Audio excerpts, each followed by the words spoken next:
ஒரே நாடு ஒரே தேர்தல் தொகுதிகள் மறுசீரமைப்புக்கு எதிரான 2 தீர்மானங்கள் சட்டசபையில் நிறைவேறின.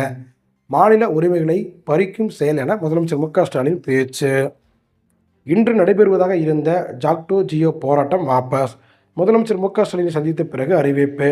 அபுதாபியில் பிரம்மாண்ட இந்து கோவில் பிரதமர் மோடி திறந்து வைத்தார். ஆயுதப்படை குடியிருப்பில் பரபரப்பு. போலீஸ்காரரின் மனைவியை பலாத்காரம் செய்ய முயற்சி, மற்றொரு போலீஸ்காரர் கைது. ரயில் நிலையத்தில் பரபரப்பு. கல்லூரி மாணவர்கள் கற்கள் பாட்டில்களை வீசி மோதல், பயணிகள் அலறல். நாய் குறுக்கே வந்ததால் விபத்து. பள்ளிக்கு குழந்தைகளை ஏற்றிச் சென்ற ஆட்டோ கவிழ்ந்து மாணவன் பலி. மேலும் 10 பேர் காயம். 10 மாத குழந்தையை கொன்று தாய் தற்கொலை.